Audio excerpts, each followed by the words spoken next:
This podcast is part of the Midwest Podcast Network. Find out more about our other shows and how to support our network at MidwestPodcastNetwork.com.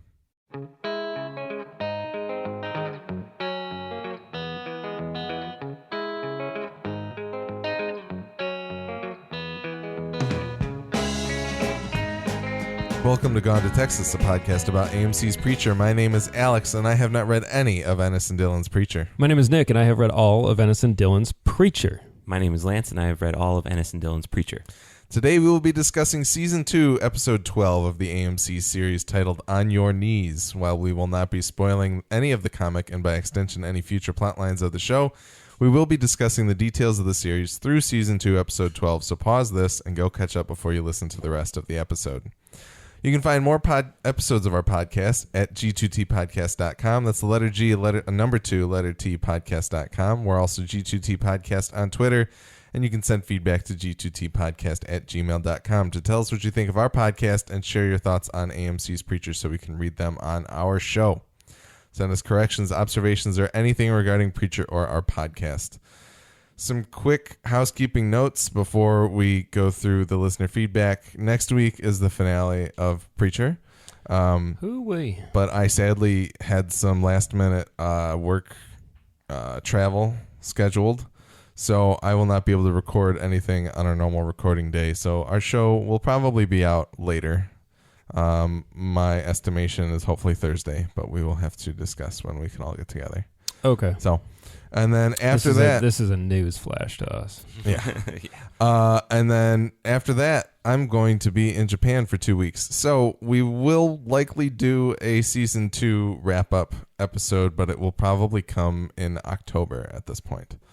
So apologies for some of the tardiness, but I also kind of like the fact that we'll get to let it sit and simmer and ruminate a little bit, and then maybe we can have some conversations with people over email and Twitter and stuff to kind of help shape our episode. If you have questions or you want to write in or bring up your points or your thoughts or feelings, we'll have some time there for everybody to kind of collect their thoughts, even if you're a couple episodes behind. So please send in your thoughts on season 2 anytime after the finale and before October. So. But on to listener feedback. We had a few things from Mike real quick. Mike had a question. He said, does Mark Harlick have some significance to you guys, or is it a big joke? Why not both? Well, yeah. No, I remember Nick, and I think I re-listened to the episode where Mark Harlick shows up in season 1, like towards the beginning of this season, and I had built up in my mind Nick's reaction to Mark Harlick being on the show. Like, I thought he was super excited about it. And then I went back and listened to it. And you were just kind of like, oh, no, I saw that it was Mark Harlick. And then I thought that was great. And that was it. Yeah. So then, like, my fake remembrance of your enthusiasm. I think we talked about it after the show. Yeah. Like, we probably had a few conversations about it. Or there might have even been a later conversation in that episode that I didn't get to. But so, I don't know. We like Mark Harlick. But it's just funny that Mark Harlick is playing himself, playing God. Well, Mark Harlick has significance to me because he's in an episode of Seinfeld. Yes. And he plays a tennis instructor, Milos. And my brother and I are bilingual, and we speak in Seinfeld as well as American English. Yes. And we have a ridiculous working knowledge of Seinfeld. So we're very aware of who Mark Harlick is, and he pops up in little like he's in Election, and he's in Heroes. I think I mentioned it in that episode that when that aired, my brother and I both started laughing because we were like, it's Milos. Yeah. Like, we just know who all these little bit actors in Seinfeld are. So when I saw him, he was going to be in this, I was like, oh God, that's funny. And he popped up because he's just one of those, he's a good character actor to choose without being somebody overwhelming. Like, he's not like, it's not Steve Buscemi or somebody like that, but it's not an unknown either. I mean, he is an unknown, but he's like been in things. He's one of those guys who you don't know his name, but you know his face. You've seen him around. Yeah, exactly. Much like Stephen Tobolowsky, another Seinfeld. See, yeah, somebody like that would have been hilarious casting as God, but at the same time, he has like a cult. Kind of following. Mark Harlick is flying so under the radar and yet has a little bit of an IMDb resume, so it's just funny. He's a guy who's been around for a while. But anyway, and people would be like, oh, anybody who's like a fan of Seinfeld, if they didn't already know, they would go, oh my God, that is totally him. And they would remember the episode and how hilarious he is in that. That's the significance to me. But Lance, did you have any feelings on Mark Harlick being in the show and how much he's become just like a running joke? No, I mean, other than, what I can confirm, I've talked to your brother about Mark Harlick, and it just all comes out. It's like, oh yeah, he's in this episode, and he's had this joke, and then he will name the season, the episode, which disc of the DVD set it's on. I'm not joking. Yeah. I know you're not. Yeah, it's some might call it a talent, others might find another word for it. Yep. But it's remarkable either way. Yeah. It's. I also think it's just funny that especially in season 2 when it dawned on Jesse, he was like when he said something to Hairstar about, he's like you knew Mark Harlick. Mark Harlick's audition tape. Mark Harlick, an actor in real life. It's always weird when shows cross that boundary. Right. The idea that sometimes you have characters calling on pop culture that they are also actors in, and I don't know that specifically happened here, but it has happened in other shows. But kind of being that metatextual about things, but not really caring about it and not really making a big joke about it, I think is really funny to me. Yeah. So I enjoy the fact that extra layer of the fact that he's playing himself. Yes. They could easily have just made him being a character. They could make him play an actor, yeah, but instead they were just like, screw it. He's Mark Harlick. Part of me wonders, if they knew this was going to be a thing in season 1, or did it come up in the writers' room of season 2? Hey, why don't we use Mark Harlick's audition tape as a thing? That'd be amazing if that was his audition tape in the show, minus the gunshot. Yeah. Mike also had another thing here. I raised the question of what does the word do to people who don't speak English, or we kind of brought that idea up. Mike said in the book the word doesn't work on people who don't speak English. So yeah, good to know. That's a great the instance he's talking about. If we're talking about the same instance, which I'm pretty sure we are, is so awesome. Yeah. Yeah. So thank you, Mike, for writing in. Thank you, Mark. Also. Mark Harlick, yes, thank you for being a person. He still hasn't responded to my tweet. Oh yeah, I don't think he checks Twitter that often. I hope just 6 months from now he faves it. He just just lets it go. Bruce wrote in. He had a few points. He said, "I really enjoyed how the smelting scene with the Saints' guns played out. Tulip not even being able to budge the trigger was a great move to me. Since the unmade scripts I read, no comic spoilers here, by the way." Both involve characters picking up the Saints' guns and using them, something that didn't feel quite right. The show's approach solidifies the Saints' supernatural abilities and that there are things only he can do. I thought that was a cool point, especially... Yeah, I agree 100%. Yeah, very good mythology kind of stuff going on. And then he says, as far as the Hell subplot goes, while I'm enjoying it more than you guys seem to be, I agree that it's the least interesting part so far. It feels like it could have been done all at once as a single breather episode in the middle of the season, with the final resolution left for the finale. Also, the test to determine who doesn't belong reminds me of the Voight-Kampff test from Blade Runner. Only instead of verbally described scenarios, it's a series of video clips. They both seem to be designed to pick up on emotional responses at any rate. Mm-hmm. Okay. That's a great comparison to draw. Yeah. And then, contrary to Mike's point, but not really, he says Jesse can control animals to some extent, as there was a brief moment in season 1 where he told the barking dog to shut up and it listened. So, good to know. Okay. I don't know. We don't know if they're being consistent with the rules, but there's not really been anything to. Those are just us ruminating. It wasn't off of anything happening in the show other than his voice faltering at the end there last week. So I really love that idea about the Hell stuff being an episode unto itself. That the material spread out so far of the season is probably a little longer than an episode. Yeah. But that I would really like that because it would almost play like an issue of the comic if you almost had. Sure. That's kind of the way Preacher is from time to time. You'll get an issue that feels it's not centered around the main 3 necessarily, or like Jesse's entirely not there until like a very little bit or something. Yeah. And it's always kind of cool.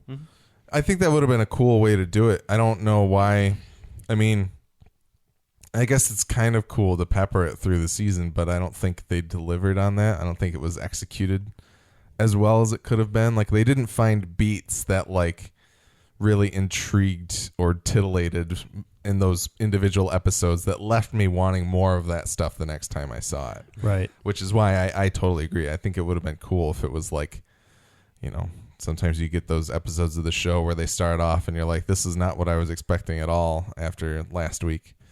They did it with The Walking Dead even. I remember hearing they did like somebody was supposed to die and then they went and spent an episode in the past and then they came back to it. So it's not like AMC's not open to doing that kind of thing. But, things fell the way they fell. But more on hell later in this episode, I think. Or right about now. At the start of our discussion. So season 2, episode 12, On Your Knees. In the teaser, we open up with Eugene facing the extrapolator with Hitler's instructions to resist.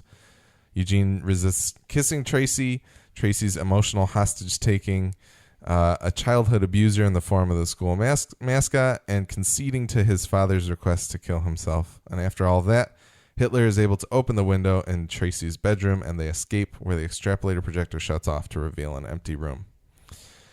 I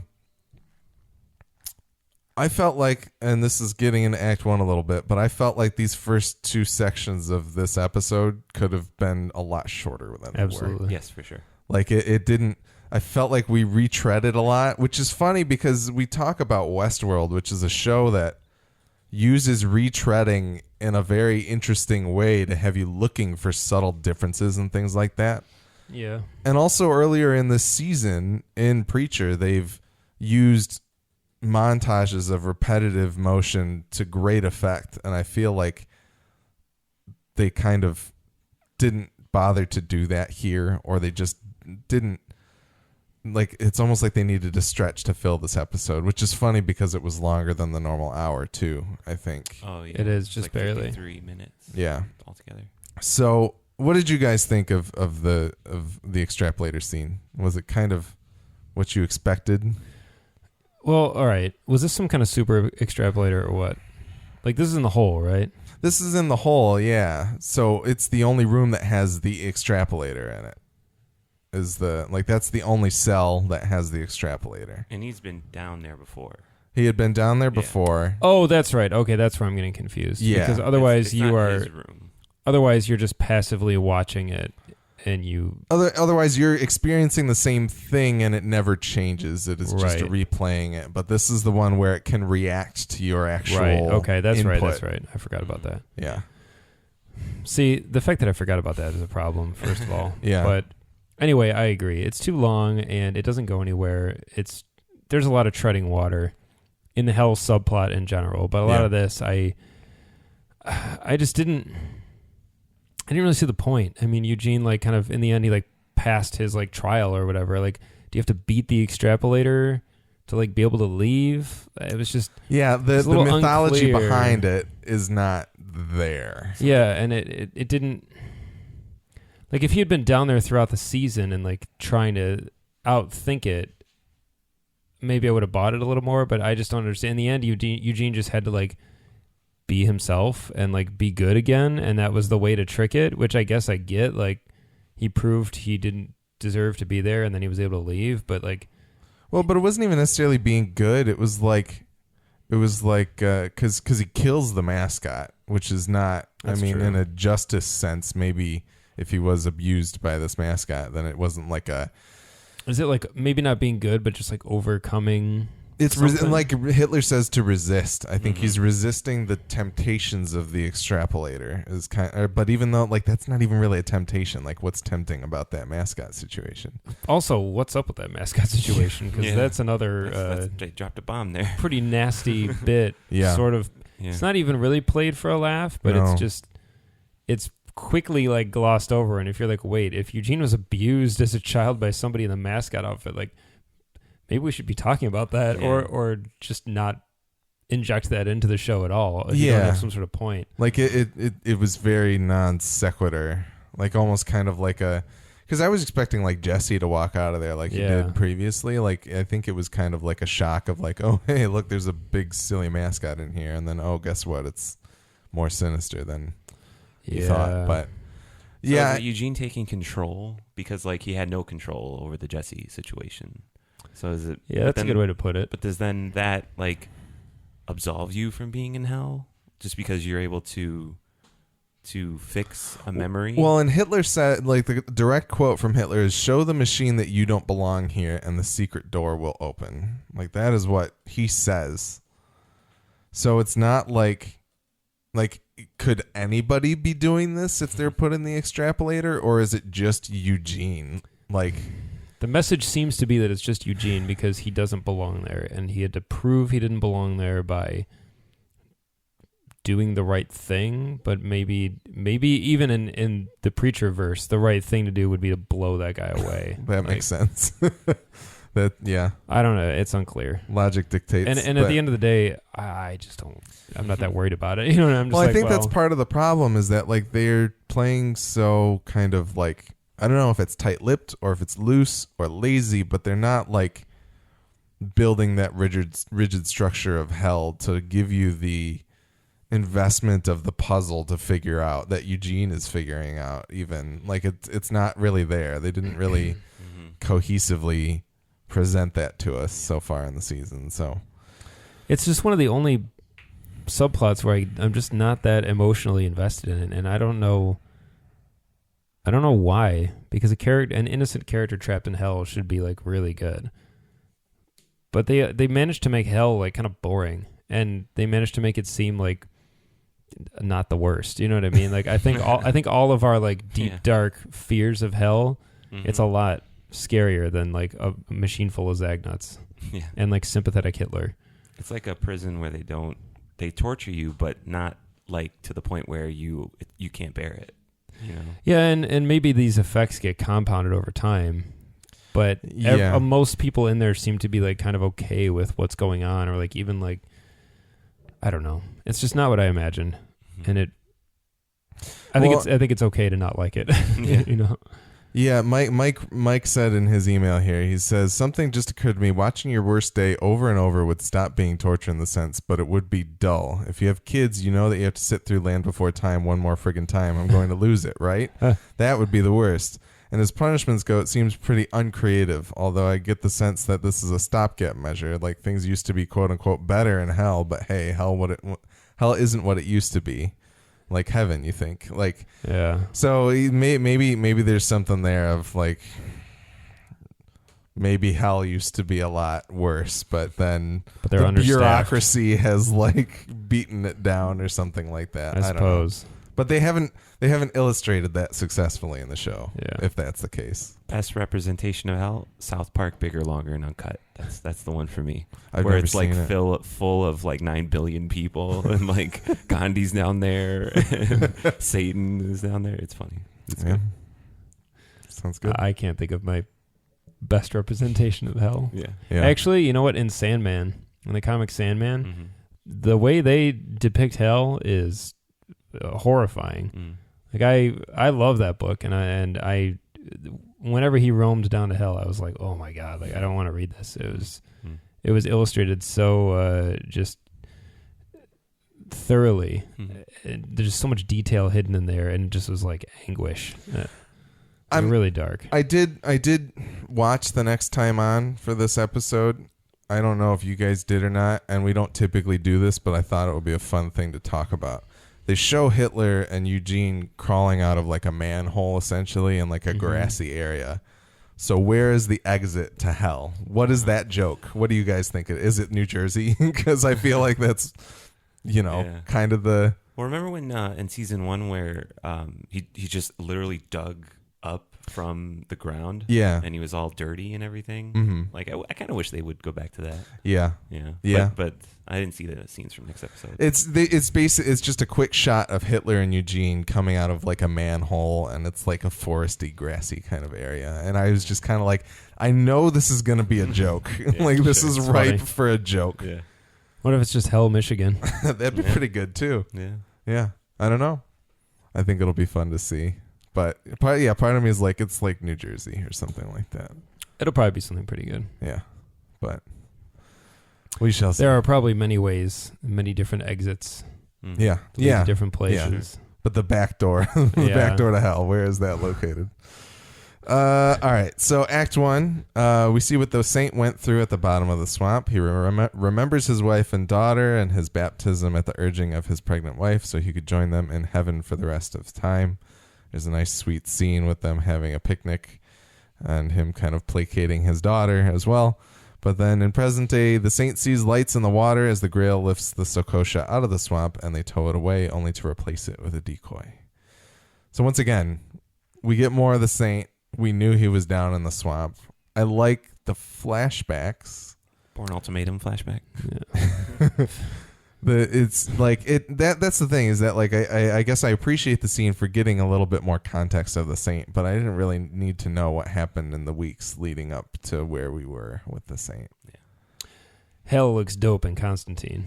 Hell is pretty dope in Constantine. I mean, it's not dope. It's interesting, but it is creepy. It's very unsettling. But I like the idea that it's like an exact mirror image of where you are. It's a decayed mirror image of that. It's pretty sweet. Area. Yeah, sorry, no. I look at Alex. I look at Alex, and one in 5 times I think of Constantine. Yeah. So, any thoughts on the?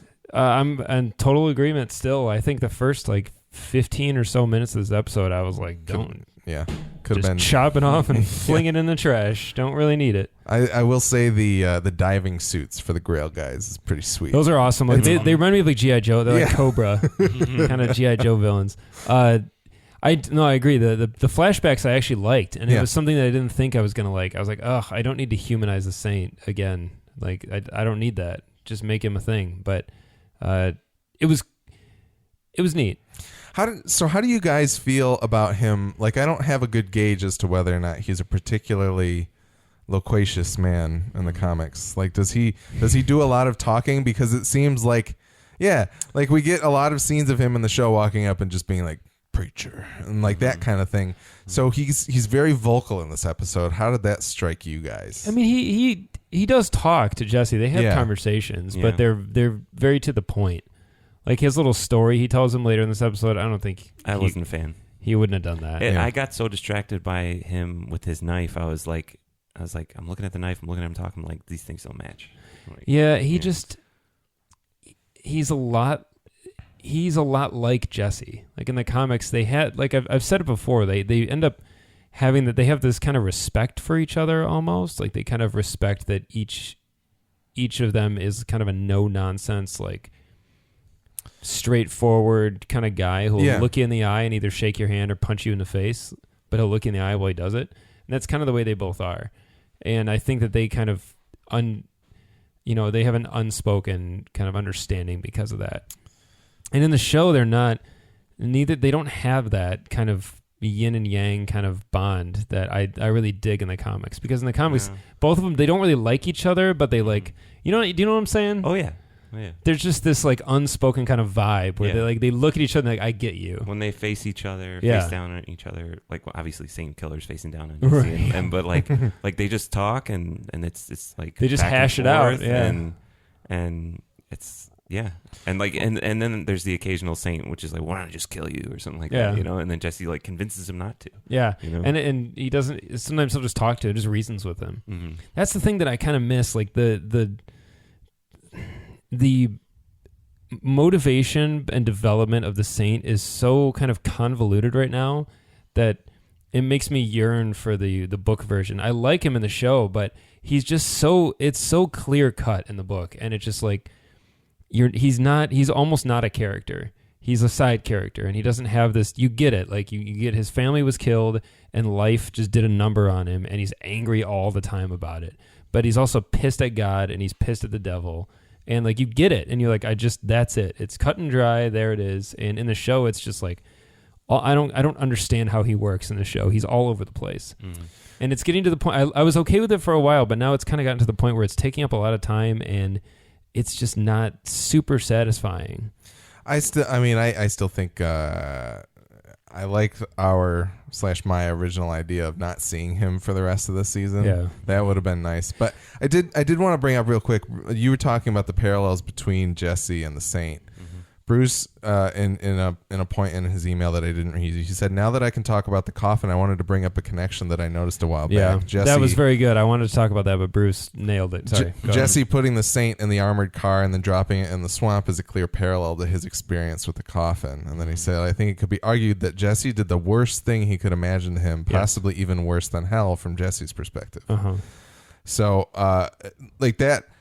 I think that's a great point. And then we also get another thing later on, because the story, we're kind of jumping all over the place here, but it's kind of hard not to with this episode since like everything happens in two situations essentially. But the Saint tells the story about scalping and how the man that told him about the sound that scalping is the only sound that he can't he loved that sound or something like that. He was obsessed over it. And that's not the Saint, but we also get a point from Cassidy later on where he says to Jesse that he breaks people's bones just to hear the sound. And I felt like that was an interesting parallel too, of like, I don't know if it's like interesting that the Saint kind of despises these people, but could probably also relate to them in some way. Like, I thought that was a cool parallel as well. So I think they're drawing parallels, but it doesn't sound like they're drawing the ones that really matter. That's a great point. And I think Jesse and the Saint are deeper down for the Saint, obviously, but they're good men. They're men who want to be good, but they're willing to be bad if they have to. Yeah. And they think they have to more often than maybe they really do. Like they're quick to violence. Yeah. Because they know it's like this will solve the problem. And Jesse's almost that way with the word as well. He's like, I'll just use the word. It's fine. I have it. I may as well use it. Saint's the same way with his guns, you know? Yeah. I'll just kill it. I think they're like still playing around that relationship because like in this episode, especially, the Saint is largely a pawn in this plan, and it's not. He's being used for his motivations, not like. Yeah, and in the book, he starts that way, but he kind of just goes rogue. Yeah, but he also doesn't need a lot of like motivation. They're just kind of like, hey, do this, and we'll hook you up. And he's like, okay, and then he starts to do it. So that's it. Like he just. I don't necessarily feel like he's fully like. Maybe by the end of this episode, he's getting to the point where he's going rogue, but we'll talk about that in a minute. Sure. Anything else about Act 1?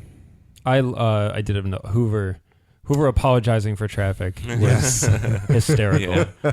I was like, again, Hoover's just everything he does is so funny. He puts his little glasses on, and so what was he highlighting? What was he going through? That's kind of something that I want to talk about. That is Act 2 though, so let me read through a little bit of Act 2 here. So Hoover bargains with the Saint, promising him the next best thing to heaven if he works with the Grail. The Saint flashes back to his journey to Ratwater and spends another week pounding on the doors of the Sakosha until he finally agrees, and Jesse sits contemplating things on the man-dog couch.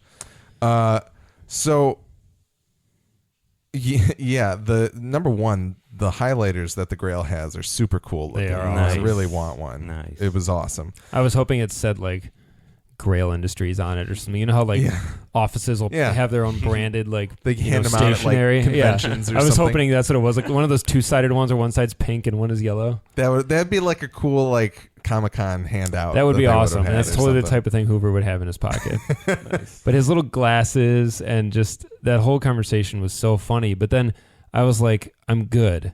Like I don't need any more. And Jesse on the bench, I was like, it doesn't matter. It doesn't need to be here. Like, or if you're going to include it, make it matter somehow. But it was literally just a shot of him sitting there, and it wasn't even an interesting shot. No. Or it didn't convey anything. I didn't see him like sitting there and then have a moment of it was literally where we left him last episode. Right. It was like leftover footage, and I would at least show him like getting up so that I can feel like it's moving somewhere. Like, okay, he's either getting back on the trail or he's going home. But he just sat there, and it was just an excuse for the editor to not have too many Saint scenes back to back. Like it would have felt like a weird jump cut, but I don't care. Find something better. Yeah. You're a better show than that. There was a lot of fade to black in this episode. I don't know if you guys noted I noticed that. The fade to black with the chair. This was the point where I had the note. I just said this is a really choppy first third of this episode. Yeah. But I didn't, Hoover. The first bit with Hoover was so good because it was classic Hoover. Yeah. Mm-hmm. But then it was then he was in kind of a weird position of authority, and I didn't really like it. I was like, I don't really like thinking that when his second conversation with the Saint, when he's talking to him after the initial stuff and the highlighting and all that, he's talking to him again, and he's saying some other crap, and I forgot what it was, but I was like, Hoover in a sort of a position of power. I didn't really like it, and he's kind of talking to the Saint about, you should work with. He felt very it was weird to see him not he was doing his job well, right? Which is not what we've seen from him. Yeah, he was very competent. But exactly, and he seemed comfortable with the circumstances, and I was like, I don't like this because honestly, truthfully, although the first part of it was very good with Hoover apologizing and all that, I didn't need it because at the end of the previous episode when it just cut to the warehouse and Hoover sprinting away, I was like, that's all I need. I understand immediately what went down. Totally. Yeah. And it was hilarious. It was so funny because it was almost like a Wet Hot American Summer style joke where it was just cut to Hoover sprinting away and the doors opening and the thing coming out. We knew who was in there. We knew what had happened. Mm-hmm. Knew exactly what went down. I even pieced together, I was like, okay, it's another truck. I was right. It's not the same truck, it's another truck. Yeah. Obviously there's one in the swamp, one over there. Mm-hmm. And they spend the first huge chunk of this episode explaining that to you, but think of Ocean's 11 when they reveal how they did everything with the vault. They do it in 90 seconds, if that, 60 seconds. They quickly just cut,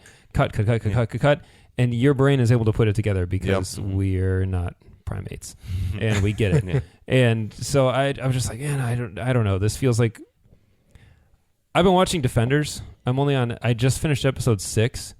But the fact that the end is in sight at episode 8 is so awesome because although the show is good, if it was 13, I'd be like, oh my God, I'm only halfway there. I'm not even quite halfway there. And this season so far, there's been some episodes I've groused about, but overall I've been this feels appropriate. And there's a big chunk of this episode that I was kind of this feels like treading water. Yeah. And I don't know what's going on. And those Marvel shows on Netflix have had that issue of these need to be they're padding these seasons out, and I haven't necessarily felt that bad with this one, but because things have been, I haven't felt that bad with Preacher this season because I think I've been interested and we've been talking about it and we find reasons for things that are there. This is the first episode where it feels like they legitimately felt the need to pad the time out a bit. Which is weird because it seems like a ton of shit is about to go down in the last episode, and I'm kind of sitting here thinking, how is there only one left? Mm-hmm. Yeah. Let's bring a little bit of that on in here. Yeah.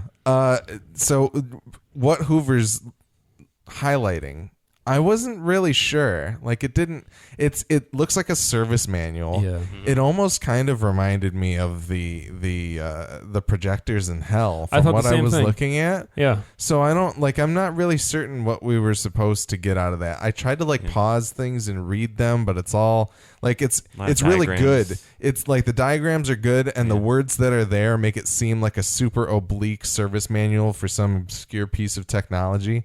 But I thought part of me was well, is he trying to figure out a way of how to get into the Saint's compartment and let him out? Or I was is it something to do with the truck, or is it one of the projectors from Hell? I didn't really know. I like the projector theory because I feel like maybe one reason we've been watching that technology throughout the season is so we understand how it works, because it seems like one of those might make its way into our character's story, and someone's going to have a situation where they think something happens but it doesn't. Oh. It feels kind of like the Grail might be Hair Star is maybe using it on Jesse or something like that, of we want you. That's really good. That's kind of what I think. That's really good. Because the multi... Man, I'm at my most unloquacious today. Featherstone and Hoover multitasking, I think, is a really good thing, and I like that throughout the season we've been unknowingly watching them do that. Like they're working on other things at the same time. And Star would be like, everybody's busy but you two, and I need you, these are your things for the week that you have to do. And so Hoover familiarizing himself with the operations of that makes sense. Yeah, and that's one of the things that I do really like, seeing that Hoover's been doing something.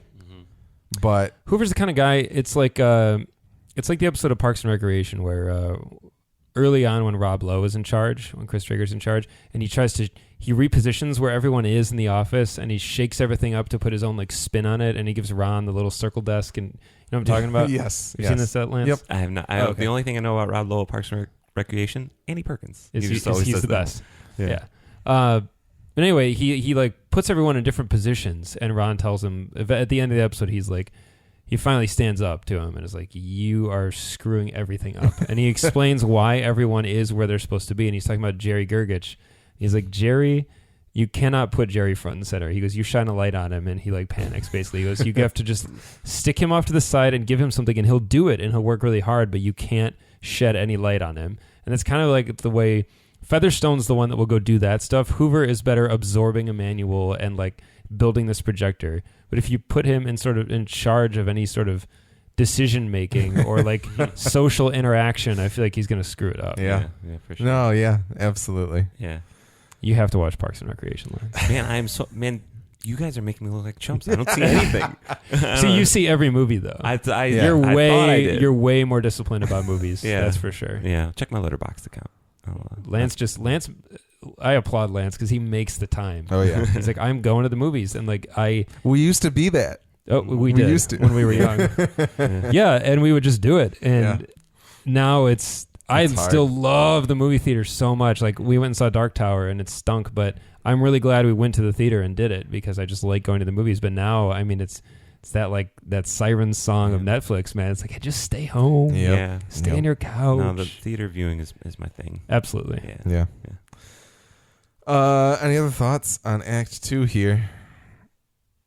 Nope. No, it's just a lot of I could just Yeah. we just pap. pass. Yeah. Yeah. Yeah. We already spent too long dignifying it. Yeah. All right. Act 3. Tulip and Cassidy contemplate what they want to do with Jesse being gone. When Jesse returns home, Cassidy immediately begins patching things back up with Jesse while Tulip runs into the Saint while taking out the trash. Jesse, Tulip, and Cassidy all attempt to fight the Saint. However, they all get knocked out and disabled in some way until Jesse attempts to use the word on the Saint. Unfortunately, it doesn't work, a la last episode with the Grail secretaries. And the Saint knocks Jesse out. All right. He punched him in the throat. He did punch him in the throat, but that was like... That was probably... Actually, you know what? You're right. It was after. Yeah, that was after the first time he Jesse tried. lies. Yeah. He lies to them that it didn't work. Yeah. Okay, Like there you go. He tells them that he's like, oh, sorry, I couldn't do it. I got hit in the throat. But like it's like he didn't want to tell them, oh, it didn't work. So he's losing it. But yeah, and that's the thing is that it doesn't seem... We haven't had him reacting to that fact at all. Yeah. I feel like, or like, saying, "Hey guys, I'm a little concerned because this thing is happening." He's not opening up to anybody about it. But even so, like I would get that. I don't feel like to me this is a gigantic question. It's like, why is this not working all of a sudden? Yeah, you want to see him like walk down the street and like tell someone like, "Close your eyes" or something, and just to see if it works. Yeah, and be like. It's almost like we need another montage of him testing it out to be like, where is it failing? What is the problem? Why isn't it Let's working? Troubleshoot this. Yeah, thing exactly. Here. Yeah. Which is maybe that's my engineering and no, I think it's pretty reasonable. But I don't know. It feels really weird to me that we haven't had that yet, especially with it happening.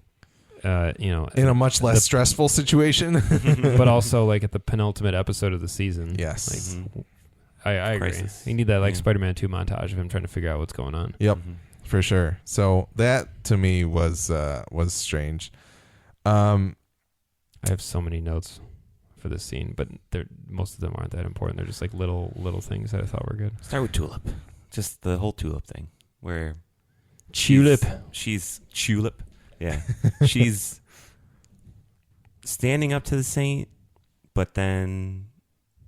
Still no match for him. I don't think she ever was a match for him. Yeah.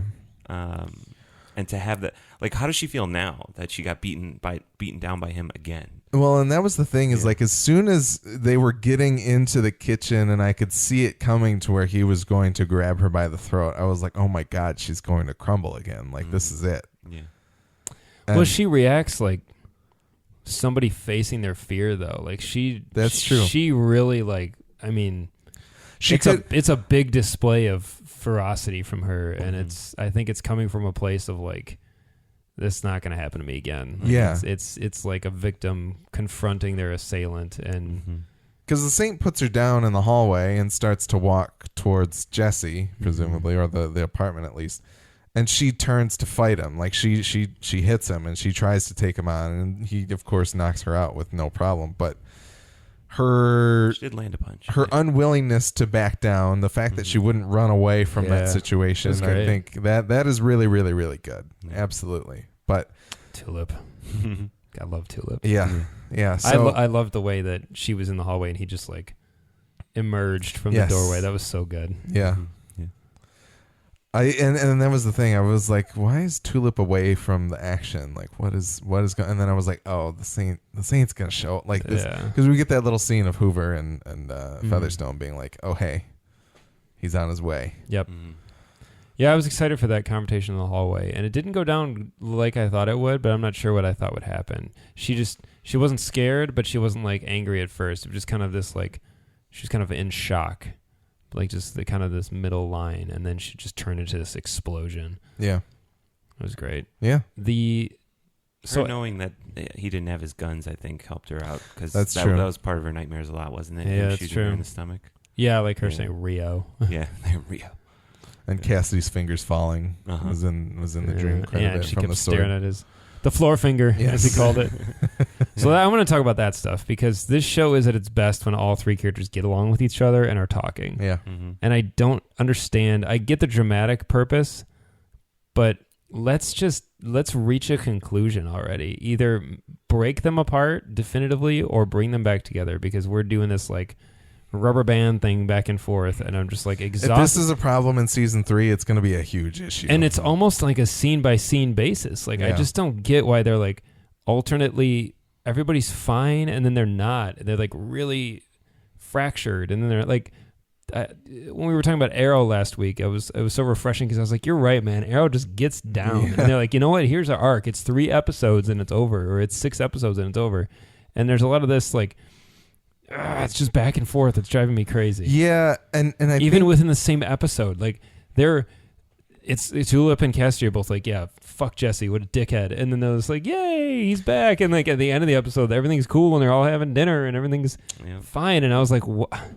I don't understand. I think part of that problem, like I think some of that is Cassidy, because I think like Jesse walks in and Cassidy's basically just like, oh, we were wondering where you were, and then Tulip's like, you were wondering where you were. Like Tulip I think is a little more steadfast in the I'm done with this situation kind of, but Cassidy's the one that's kind of like, all right, I'm gonna try and mend this fence some more.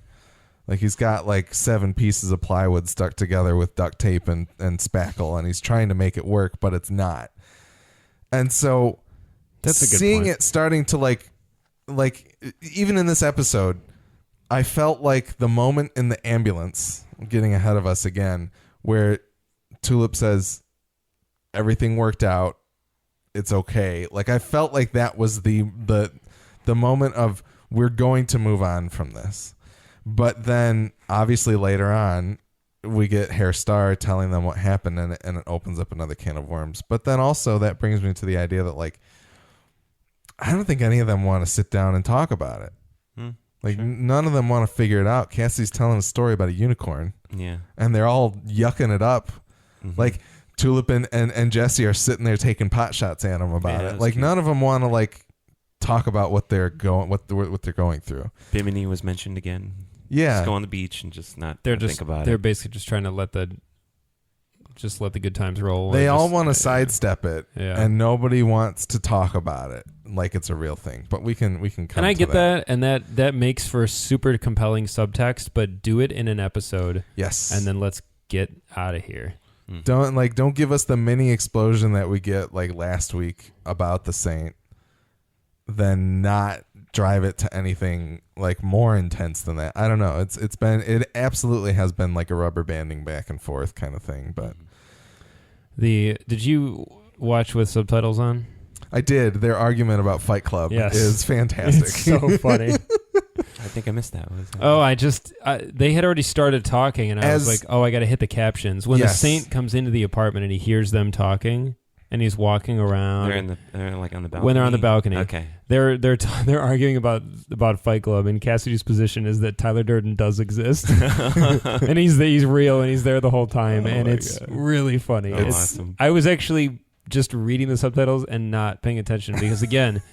It took the Saint like 9.5 minutes just to get, and I was like, for no good reason. This isn't tense. Like Tulip's nightmare in the middle of the night was so tense. That was such a great scene, and I know the show is capable of real tension, but in this moment, and maybe it was undercut by the dialogue, but at the same time, just the visuals. I was like, but it wasn't because he just needs to get there. I watched it the first time around. You can't really hear what they're talking about without the subtitles there. It's really difficult to hear it.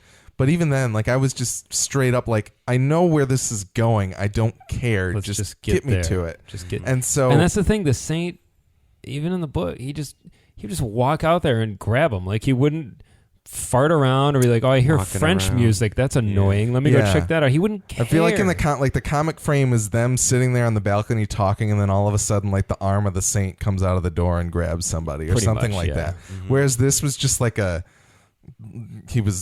it's like James Woods with the pieces of candy in Family Guy, just kind of like getting corralled around and trapped in a box. Like it, yeah. What happened to Denis? Like what? I thought he died. I don't understand what happened. I think he broke his neck, but he's not dead. Yeah, that's because he said his head's at a funny angle. He was laying there, and I was like, "Is his head twisted around?" But he was still like blinking and so shit. Like, he looked like Bishop at the end of Death Aliens. Becomes Her thing. Oh my god, that's good, man. That's a good reference. Damn, you son of a bitch. Oh yeah. Okay, I'm back now. There he is. Yeah. Okay. With his movie references. Yep. Oh yeah, that's a good man. I haven't seen that movie in over 10 years. Robert Zemeckis. It's a good one. Yeah. Denis was lost on me. Although I did like the moment of him shutting his computer like a teenager. Yeah. When the doors opened. Oh yeah. So what do you guys think he wants to do with the dog? Turn it into a vampire dog or eat it? He's got something nefarious. Because Cassidy's like hiding him. What's the dog's name? Like Sprocket or something? Little Banjo. Yeah. I don't know. It's really weird to me because we've seen Cassidy feeding on other animals, so it feels weird to me that he would have a conscience about it now. He feeds on like cows and stuff, though. Well, but he fed on the cat in the gas station earlier in the season. Cassidy's not a cat guy, though. That's fair. I mean, I get it. He's a dog guy. I'll get it, but it still is kind of like that's kind of my guess is that Denis wants to know what it's like to feed on like a house pet for some reason. And Cassidy sees that and is like, you're not going to do that to Banjo. Yeah. Speaking of Banjo, so the conversation they had earlier, to rewind, when they're arguing about who's in charge, which is very funny. And Cassidy just very bluntly is like, I always thought I was in charge. And like the audience collectively laugh at him along with Tulip and like, no, that's not in charge.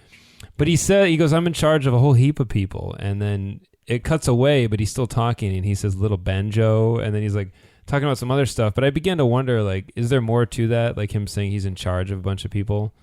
Yeah, I wondered that too. Like, I was like, oh, is this the Society of Vampires rearing its head again? I was curious but if there might be a little more to that, but then it seemed like he undercut it by talking about being in charge of the dog. So yeah, and Denis as well, which he clearly is not in charge of that situation. Not very well, anyway. But yeah, no. Dennis is so funny.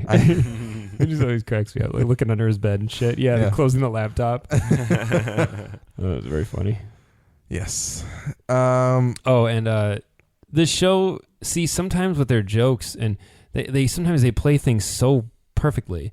And when Jesse sits down in his chair and he does that bitchin' move with the cig where he taps it right out of the box. Yeah. So I was like, oh, what a cool guy. But then Cassidy just flies by and does like his own version of the Wilhelm scream. And I was like, that is all I needed. And it's perfect. Like, it's just, there it is. They could have cut to like, I guess I was going to say they could have cut to Jesse being tied up. And I was like, no, that would need more explanation because Jesse should have been able to get out of that situation. Well, we needed to know that with the word, tools we knew. We knew the word. We had to see that the word wasn't going to work. But yeah, Yes. I agree that the fight scene could have been shorter and all that. Like it was cool. Like Jesse's fight scenes are always really cool because Dominic Cooper is very convincing that he's throwing these blows, absolutely. and Graham McTavish is as well. Mm-hmm. So I actually liked that scene. But I just loved how simple that was. Just Cassidy whizzing by, and it looked great. I was like, wow, what a good effect. But I was just like really impressed with that. I was like, sometimes they hit the nail right on the head, and they know like less is more. Yeah. It doesn't even need to come through the wall and land in front of Jesse. It's just zing down the hallway. And it's perfect. Same with later when he gets thrown like through the bookcase, and it's just his lower torso sticking out. I was like, perfect. Nice. Yeah. Yeah, I agree. Absolutely. Any other thoughts on Act 3? How does this act end? This is the act that ends with him punching Jesse. Okay, and knocking him out. Yeah. Okay, yep. So then Act 4, the Saint tells a bound Jesse about a man who was obsessed with the sound of scalping someone's head. He says it's, quote, like a wet sheet torn to pieces, only different. As the Saint begins to scalp Jesse, Superintendent Mannering intercedes and threatens to throw William, the Saint's real name, apparently, the Saint's daughter or wife in his hell if he doesn't return with her. The Saint obliges since without God around, no one can stop her, but he promises to kill Jesse another time. Or scalp Jesse another time. Jesse sees Tulip and Cassidy off in an ambulance, which turns out to be from the Grail. They're taken to see Hairstar, who reveals his plan to make Jesse the Messiah. So we talked about the Saint's story a little bit, and you both of you seem to maybe not be super happy with that characterization of the Saint. So I guess we don't necessarily need to retouch on that.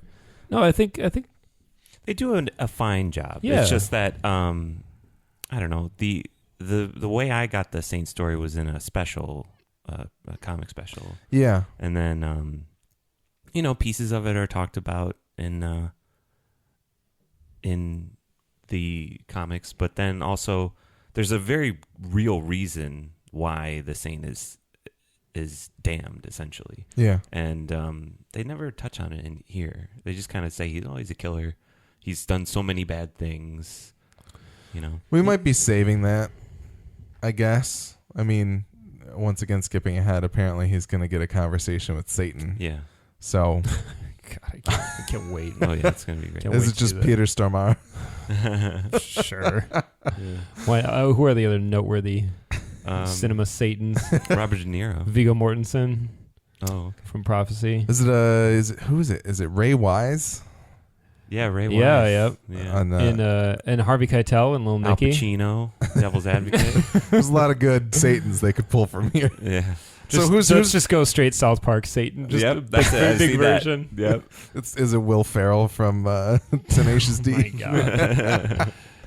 I feel like in that case, since we've come up with all these great Satans, they're going to try and go as most unexpected as possible. Like it's like Dakota Fanning or something like that. Oh, okay. Yeah, sure. But yeah, I don't know. Anyway. It's always a good opportunity for casting. I think as humans, we are kind of collectively fascinated with like these figures like God and Jesus and Satan, and it's always kind of exciting to know who's going to play them. Like I remember during like the Passion of the Christ when that came out, people were like, "Oh, the devil's in it," and like, who plays the devil? Like they thought it was going to be like somebody, and it was like just some girl. yeah, like the throughout the Bible, you get the stories of Satan luring people into doing things, the snake being crafty, and that kind of thing. So I think they tend to pick these people that exude charisma or confidence and that kind of thing. Yeah. Mm-hmm. And to see them, like, it's always a fun performance to watch. Mm-hmm. So hopefully if we do see him and we see this conversation. But yeah, like minus the show Lucifer, which looked like a steaming trash fire. it's apparently pretty good. It's got like 3 seasons now or something. Melts my I don't know. brain. Yeah. To steal Willie's quote again. Like I just saw that trailer, that TFS show, and I was like, oh, Lord. So, but back to Lance's point, I think that shoe could still drop because I don't feel like I fully understand the Saint. Like, obviously, the Saint killing a ton of people, you would assume he goes to hell. Mm-hmm. But it still feels like to me that there could be something. Could be something more. Yeah. Well, in the book, there's just the way that all the angels and stuff act around him. Like this is the guy who's in like solitary. Like, Yeah. you get that one character in every prison movie who like they walk up and everybody like shuts up or they like don't look at him, and it just establishes right away like this is the baddest dude here. Yeah. And that's the way the Saint is handled in the books. Like you from his introduction, pretty much you're like, oh my god, like stay out of that dude's way. Yeah. And in the show, he does feel that way to like the mortals, but the way that the authorities can just be like, come with. Obviously, they threaten him with. Yeah. And then they do say God's not around. I can do what I want, kind of thing. But it's just a little something not quite there. I see what you're saying. But I guess because to address what Lance said specifically, they haven't established that he kind of has his own rung of hell where like he is down in this real deep, dark, scary pit because he needs to be there because of how awful he is. Yeah. And I think we've seen his capacity for killing, but also the how and why he's given those tools is also unclear. Like we're just introduced to him as this thing that the angels put on Jesse's tail, and there's not an explanation of where he gets that power. Yeah.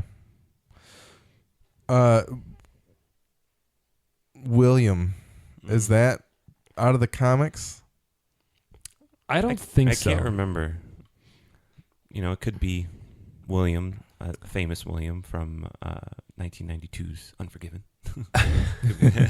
William Money. Yes, could be that. I don't believe he's ever named in the books. Okay. I don't think his Christian name is ever uttered. How do you guys feel about that? Not bothered, don't care. Maybe it's just a way to take him down a peg. It's like you're not saying the killers to meet, you're William. Yeah. Yeah, that's true. Like, I would rather she just called him like inmate number. Yeah. And spouted off his chain of numbers would have been fine. I don't know. I don't care. It's not even. I'm glad they didn't make it something dorky like his name was like Francis or like Grover or something like that. Yeah. Proncius. The joke in the comic. See, in the comic when it's revealed that that's Cassie's name, it's like a laugh moment. Yeah, it's good. Like Jesse laughs at him. He's like, "You dork," basically. Yeah. And Cassie's like, "Please don't tell anybody." Yeah. He swears him to secrecy. Oh, that's such a good moment in the book. He shares that with him. He gives him a little piece of himself, and Jesse laughs at him, and then he's like, "All right, fuck you," and they laugh it out and hug about it. Yeah. Oh man. So, anyway, it's Saint doesn't need a name. They gave him a name. It doesn't matter. Yeah. Him talking through all that stuff, it felt very Tarantino-esque, or even like Hannibal Lecter, which I feel. I mean, both of those movies are from the 90s, Pulp Fiction, or True Romance is what I was thinking of. That's like the all-time. Yeah, I was going to say Tony Scott, but I was like, wait, no, that's Tarantino's thing. Yeah. That movie's full of monologues. Oh, yeah. When you just sit down and just like start, like some screenwriters like, yeah, this is my moment, man. I'm Yep. going to write out like a paragraph, 10 paragraphs of dialogue, and it's going to be so great. Everyone's going to quote this, and it's like, well, it's often imitated, but rarely replicated. Right. Yeah. Right. Because the casting is such a big factor in that. And I'm not knocking Graham McTavish at all. He's great, but to me, even as a non-comic book reader, I was able to sit like it struck me wrong. Like it felt like the Saint's not going to sit here and torture his kill. Like if he wants this man skinned alive or whatever he's going to do with him, he's going to do it.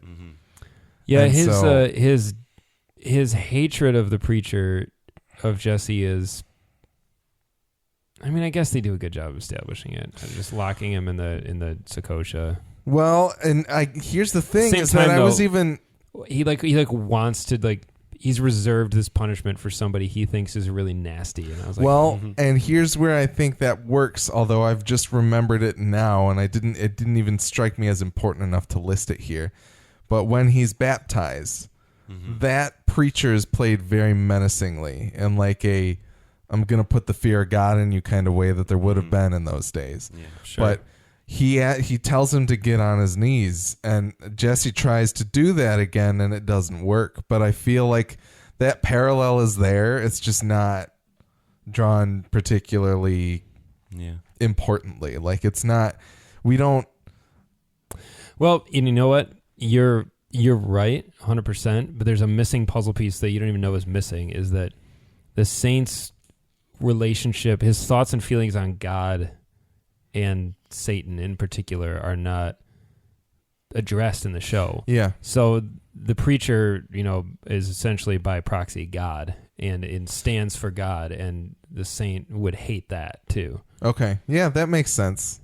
But it's like not. They haven't really. Good catch there, though. I like the preacher. Yeah, that Well, that was cool when he goes into the water and he yes. says to him, like, preacher. Yeah. Yeah. I hate his eye makeup. What is with that? Yes. Oh my God. And why the beard? The beard I'm okay with. Well, this is the dirty ass beard. I'm just like, the Saint is much better than that. Like, the Saint in the book is like, he just has this kind of like stringy hair. To be fair, I don't know if any actor can scowl for that long. Yeah. Like in the book, he's always just got this crazy frown, just like this angry scowl. And I don't know if anyone, you'd need to cast like Jim Carrey or something to always be making that face where his eyes always bulging. And his, but the dirty, he's just the scowl dustiness. Stand-in for the. It's like Fire Marshal Bill. They need to put like a makeup thing like they do for Eugene on the Saint. Yeah, absolutely. Yeah. It's just a prosthetic permanent scowl. Oh man, see, I don't disagree. When I saw what he looked like with the beard, I was like, I can accept the beard. I was like, I can make my peace with that because the rest of his appearance is so good. And I like that when the hat comes off, it really changes the way he looks. Sure, yeah. It's like in the flashbacks when he doesn't have it on, I was like, wow, that hat it really ties the whole thing together. Like, that was really tight when he had it off. But yeah, my note just said, what's with the Green Day eye makeup? Because to pronounce the eyes, I guess. But awful. Yeah. It's so bad. Yeah. It's terrible. Terrible makeup. Yeah. Like, and it doesn't even need to be there. Just cast a shadow over his eyes with the hat. You've done it a lot. And it looks awesome. Just let it hang. Or just let his eyes be his eyes. Like, it doesn't need this dorky Batman charcoal. I mean, that's the thing, is that I could see that makeup assisting in darkening his eyes with the hat on. But when the hat's off and you're just seeing, or there's a lot of harsh light that allows you to see that, like I think practically it probably makes sense to darken that if you really want to like cast some shade below that brim.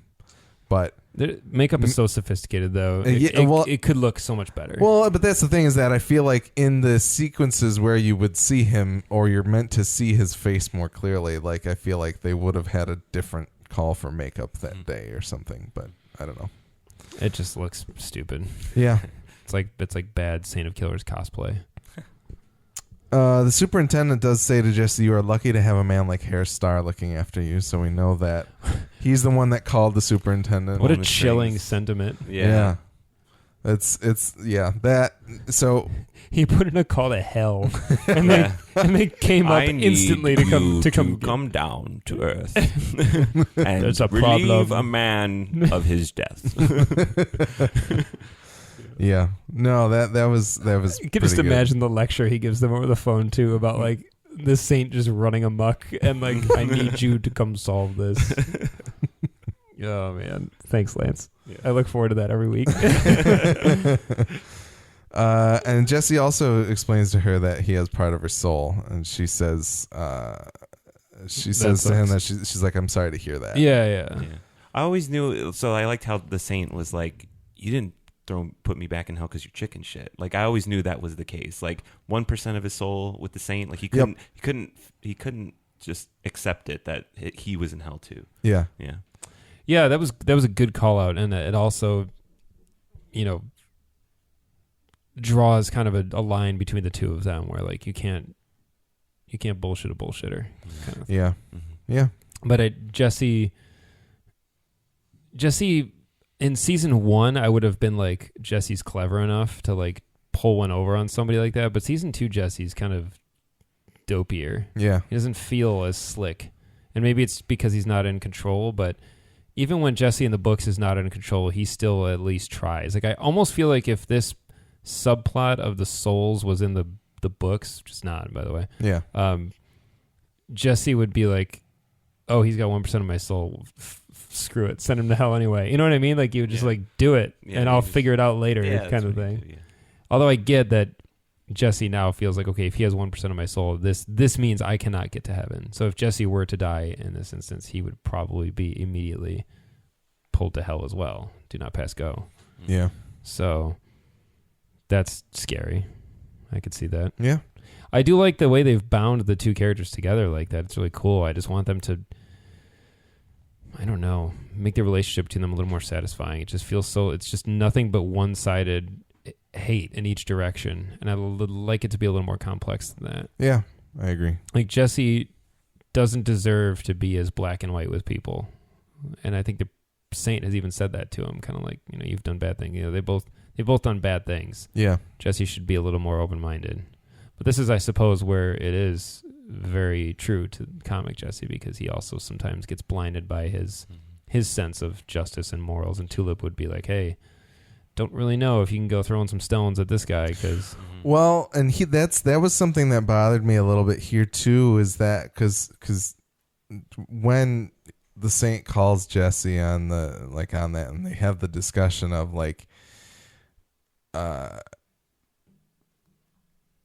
so the Saint basically or Jesse goads the Saint into he's like, go ahead and scalp me, because then you're certainly not getting into heaven. And the Saint is absolutely like, oh, it's like you said, that's never going to happen for me. Yeah, and then Jesse immediately turns on a dime and is like, well, you never say never. I was kind of like, what are you talking about? Just trying to desperately get his way out of it. He didn't like that. Jesse didn't wear that very well to me. It didn't feel, that felt out of character to me. So it. Well, I like Jesse in the books is really good in his relationship with the Saint, because he's very much like, you can't trust these people. I have no reason to lie to you, and they have every reason to lie to you because they want to control you and because they're scared of you. Good point. And the Saint's kind of like, that makes sense. Yeah. And then they, that's one of their earlier conversations that they have. And I feel like Jesse in the show has worked his way down such a path where that can never be pursued at this point, because the Saint has every reason not to trust Jesse, or at least every reason to not like him. So unless it comes to a point where, and perhaps this will follow the Saint's conversation with Satan, but maybe then he'll be able to kind of come around, and he and Jesse can have a little chat, figure things out. And then we get Tulip and Cassidy get to meet Hairstar. What did you guys think about that? It was a good scene. Yeah. I guess it's always good to have Hairstar around, and my God, you're unattractive. Really good. Unable to let go how ugly Hairstar is. Yeah. Cassidy continues. Just, I'm thinking it, and I feel like I gotta say it. And Hairstar doesn't react. No, of course. No. I like that he kind of respected Tulip. Yes. There was a moment there where she says, I want to hear what he has to say, and he says something back to her that's really good. I forgot what it was, though. I don't know if it was like a straight to the point or something like that, but you can tell that he's kind of like, I appreciate you. Yeah. This guy's an idiot, but definitely a master Hoover, it's almost kind of Hoover and Featherstone kind of dynamic. Yeah. Where one's kind of a goofball. Yep. And the other one is the woman is the more competent and in charge and intelligent. So and that's kind of like so Hairstar is very clearly like laying the groundwork of like, you are holding your friend back, and he very much is kind of like, how are we going to proceed here? Of like so that kind of like we'll talk about it more in the next section, but it feels weird to me that Tulip would just kind of like see that situation and be like why would she concede Jesse to Hairstar, yeah. But why would she not realize that they're all being manipulated? Not necessarily why wouldn't she realize it, but I don't feel like she would take it as fact of like, Jesse's going to leave that. Like, she says to Cassidy of like, yep, I called it. Jesse wants to be the Messiah in the next act. Uh-huh. And so it doesn't feel like to me that she would just accept that from Hairstar per se. But maybe her relationship with Jesse, she just figured, I don't know. Let's go into Act 5. The Pope announces God's abdication, but urges people to prepare themselves for Christ or a reasonable approximation thereof, which I felt was a fantastic line. Tulip and Cassidy return home to Jesse, and they go out to eat. After Cassidy tells them about the time he saw a unicorn, they finally discuss the elephant in the room. Was Jesse going to seriously become the Messiah? Tulip gets to the point and asks Jesse what he needs them for, and Jesse doesn't appear to have an answer. We cut to the Saint re-entering his hell and requesting a word with Satan. The superintendent assures him that Satan will want a word with him as well. Eugene and Hitler continue their escape through the ventilation in hell, crawling over the Saint's cell. Finally, alone at the diner, Jesse decides to head to Herr Starr's office. Having made the decision to become the Messiah, he asks what's next, and Herr Starr bows and places Jesse's hand on his head. A real quick question that I thought of. Do you guys, does the Pope know of Humperdoo? Like, he knows he exists. I'm sure. Do you think he's met Humperdoo? Yeah. Okay. Yeah. All right. For sure. But so the diner conversation. I liked the unicorn, and having Jesse and Tulip. Like, I feel like a lot of the times we've had these conversations of Cassidy telling these wild stories, and Jesse and Tulip just sit there and poke holes at it and like make fun of him about it, and completely like they're just kind of picking at him. But it felt like all of them fit back into their roles once again for like the 3,000th time this season. Yeah. But I did enjoy the story, and I enjoyed their interaction with him. The story's a bit of a fake out, actually. Yeah, I thought something was that his description. I immediately had a picture in my head, and then all of a sudden it wasn't that. So it's a little hidden thing for you comic book people. Yeah. Okay. All right. We could probably just tell him. I don't. I don't know. For our audience, I don't. You guys can tell me afterwards, but I don't. Then, like the fake out was like, yeah, an ice cream cone. It's like, okay, I guess it could be that too. Like, well, maybe we're not talking about the same thing. I think we are. No, we are. Okay. Yeah. We can. It is the first half of his story is referencing something from the books, but then it quickly goes off the rails. Yeah. And, I thought he was talking about this one thing, and then when it showed him going. Like imitating like a cat licking from a bowl. I was like, okay, probably not what I'm thinking of. But I was willing to hear it out. Yeah, I enjoyed that his little like.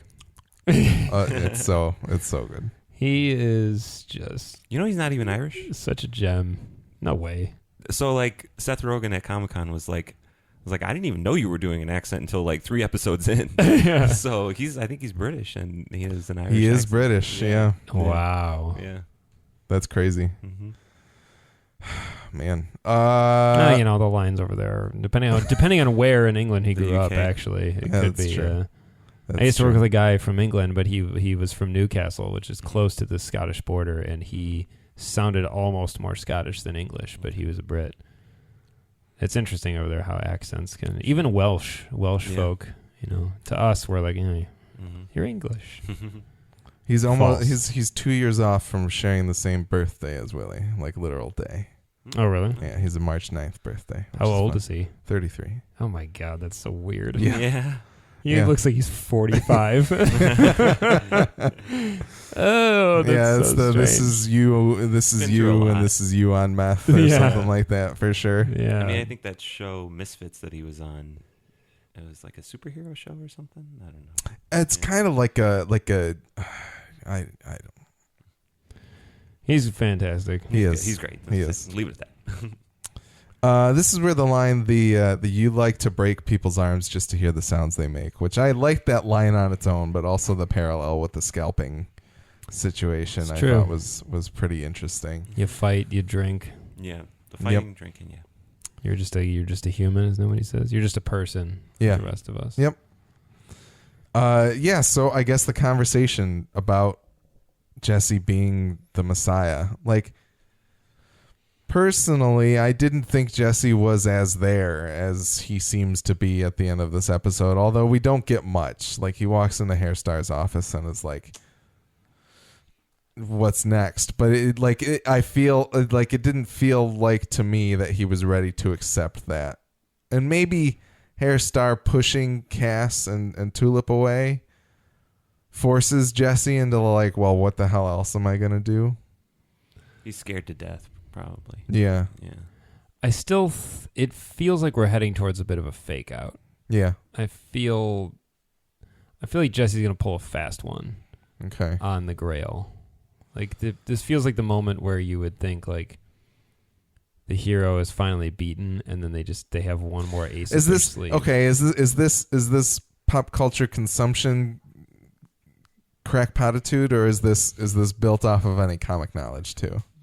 A little bit of both. The first one. Okay. Whatever you The said. crackpotitude. Yes. So Pop culture consumption crackpotitude. crackpotitude. Yes. Can we acronym that? Awesome, man. PCCC. Oh boy. Pop culture consumption Copyright crackpotitude. 2017. PCC. GTT PCCCP. No, PCCC. But I don't know. Crackpotitude to me is hyphenated or one way. We don't need to talk about this. Somebody hyphenate this for us. PC3. You can do like Yeah. like a little P3 subscript. cubed. Yeah. PC3. Yeah. Anyway, Yeah, No, this is you feeling out the Jesse and Hairstar never come to terms in the book. Like and it feels weird to me anyway. Like it didn't like and that's maybe this is why, because it feels like I agree. I think they're both playing each other. They're both sitting there feeling out that like they're trying not to show their hand to each other. I think they're playing each other, and they think the other one isn't hip to it, and perhaps the other one isn't. Like I think Hairstar's goals, as we've established, are definitely to like he wants to be the man holding the puppet. Yeah. And he doesn't want his bosses to be the ones doing that. So Hairstar, I think, thinks if he can establish trust with him, help him out, have an agent of hell say, "Boy, you sure are lucky to have a guy like that." Like he can better control Jesse and be like, "I'm your friend. I can navigate this complicated world of the Grail for you. You just do as I say, and we'll be all right together, buddy." And I think Jesse's kind of like, I'm going to beat you up when I get a chance kind of thing. Right. Yeah, that's fair. Cool blue lighting though. That was Mhm. some cool lighting, and I like the frame within a frame at the end. Yeah. The last shot. It's cool. Yeah. The music as Hitler and Eugene crawl through the ducts is probably some of my favorite music in this entire season. It was really good. It's awesome, and hats off to Dave Porter, who does the music for this, and he did Breaking Bad and Better Call Saul. It was a really effective moment. Actually. It's awesome, and it's probably my least favorite storyline, and it's a thing that it was like obviously we get nothing out of it for the most part, but that music cue is great. And that was just really cool to me. But I did like the effects of the duct of like seeing the holographic projectors kind of throwing on the walls of the duct, and also you hear like a dude who's like cheating on his wife or something like that, and then there's also like Eugene wonders why there's a baby in hell. Yeah, I think that was Babies. the baby, the burning babies one. Yeah. The old 50s lady. woman. Okay, Yeah. that makes sense. Yeah. Because I was kind of like that raised the question to me is like, how would a baby get in hell? And I was like, well, like original sin, maybe, I don't know, but it didn't make any sense. Yeah. But then him crawling over the saint, like we hear the saint's the saint's wife giving her spiel of going to Ratwater and stuff like that. Like, I don't know if that was just like a cute little coincidental, hey, look, they're here at the same place and kind of two ships sailing in the night or something like that. But it was a cool little scene. It's cool to see storylines overlapping. Yeah. Mm-hmm. So that was nice. But It would have been cooler if in the Saints scene Eugene had been in the background, but you might not notice it unless you rewatched it. yeah. It'd been kind of neat. Yeah. Hmm. For sure. Like all the hells, all the rooms. Like he had to go through the rooms to get out of hell instead. So he showed up in other people's. That would have been pretty Eugene, sweet. Yeah. running through the background of people's room. Yeah, yeah. It's like remember in Pee Wee's Big Adventure? Like he's running through all Through all the movie film sets. all the yeah. movie sets. Oh, that would have been so good. That would have been awesome. Another good reference. Well done. Hey, you know that. Back in the saddle. I got you. It was really cool to see W. Earl Brown again. Actually, I forgot to mention that. Yeah, That was absolutely. As Sheriff Root, Yeah, Eugene's that was father, nice. with the arse face prosthetic on, was Creepy. Was pretty good. I miss him. I wonder what that does to their mouths that makes such a consistent voice. Like, what is it? Because there's it's kind of like a wispy kind of whistly, like that you would expect that type of mouth would make, but for some reason, like, it was so consistent with W. Earl Brown compared to Eugene that it was surprising to me. Yeah, it was neat. Mm-hmm. Yeah, but no, that was very nice to see him again. But the only other note I have that I was proud of in the moment when I wrote it down, when the Saint is, first of all, he gets way further with that knife on Jesse's scalp than I thought he was gonna. Yeah, me too. I was like, ooh, that was gross. It started to make a noise and everything. But when they show up to stop him, I immediately typed "Saved by the Hell," and I was really pleased with myself. Well done. Thank you. Yes.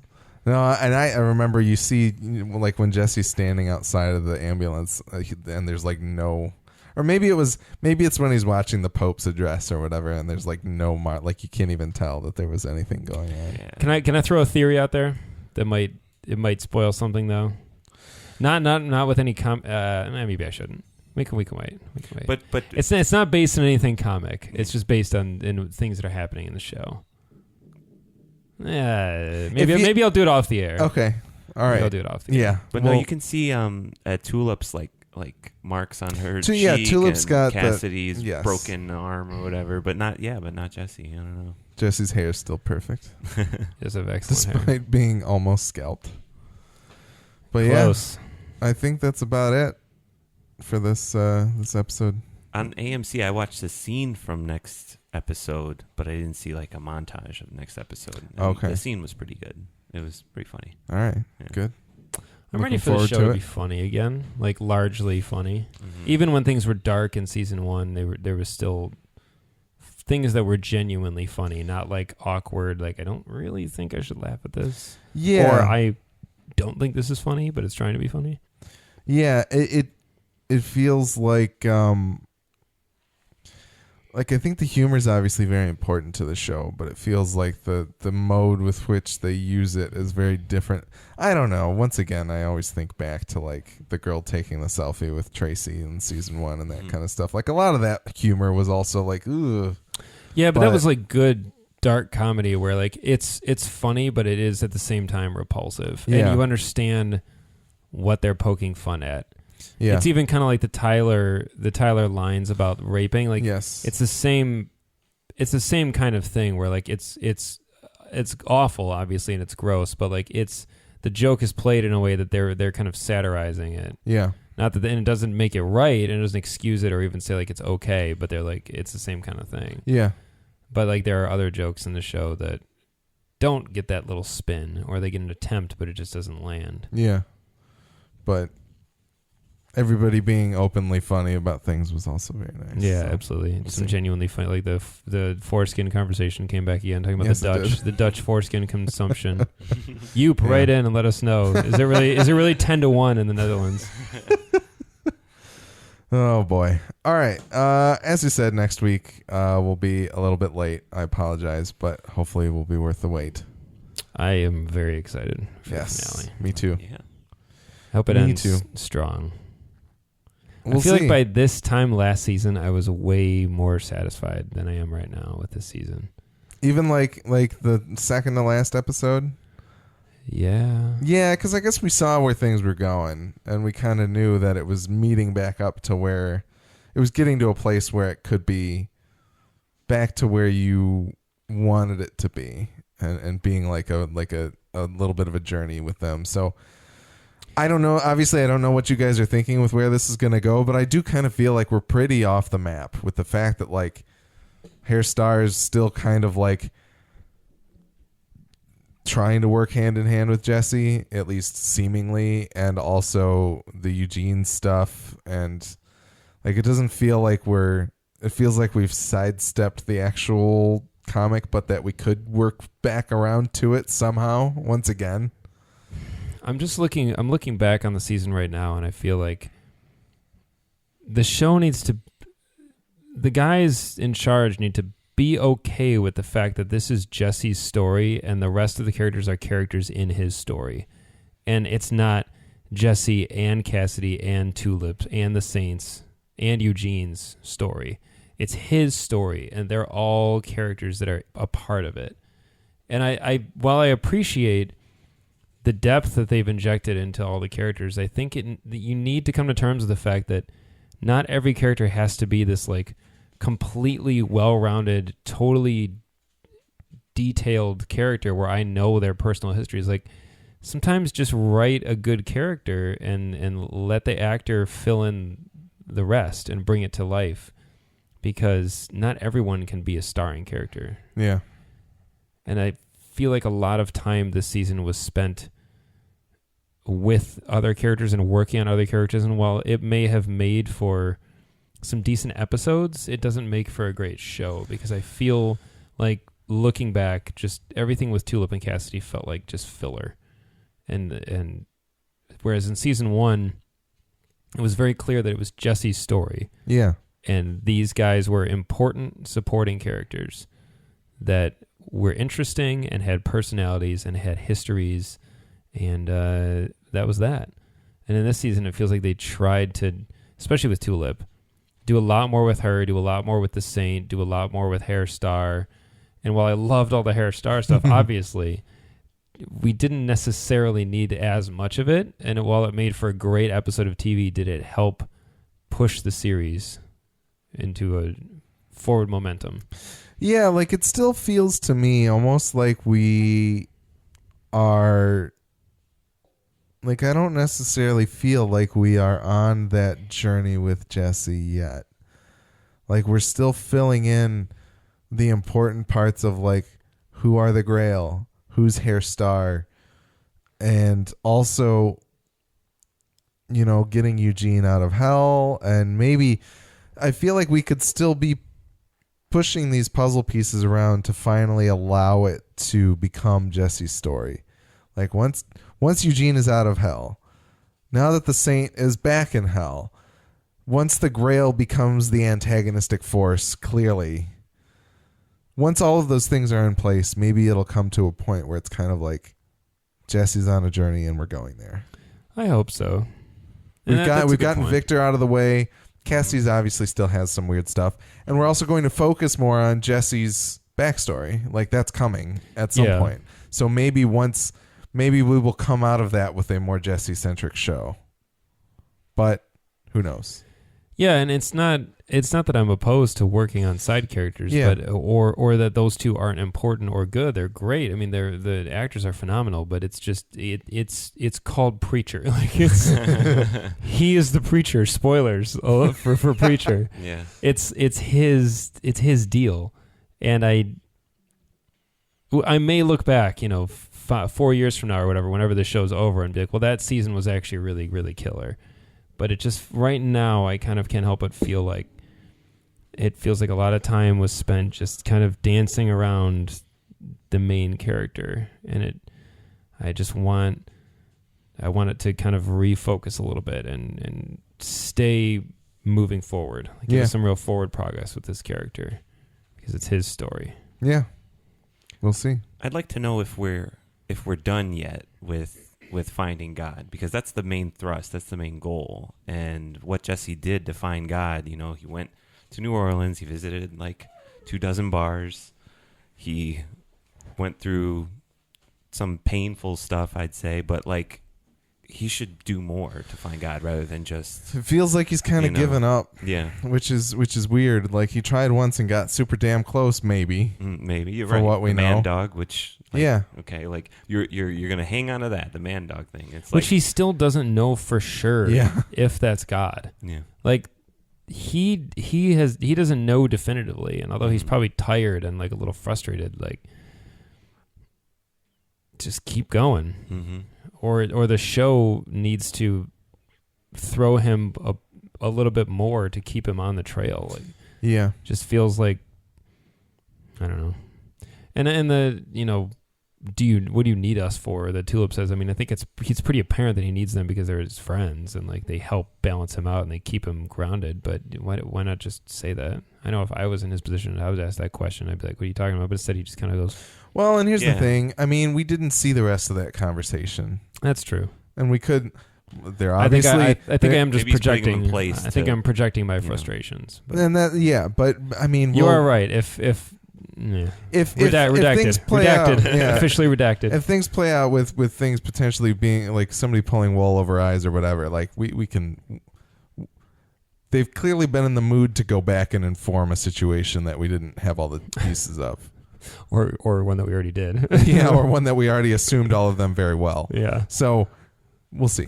But anyway. Fair enough. Once again, you can find more episodes of our podcast on g2tpodcast.com. That's the letter G, number 2, letter T, podcast.com. We're also on the TV Time app. We're in Apple Podcasts, Stitcher Radio, Google Play Music. We're all over the place. You can find us in your favorite podcatcher. We're also G2T Podcast on Twitter, and you can email us at g2tpodcast@gmail.com to tell us what you think of our podcast and share your thoughts on AMC's Preacher so we can read them on our show. Send us corrections, observations, or anything regarding Preacher or our podcast.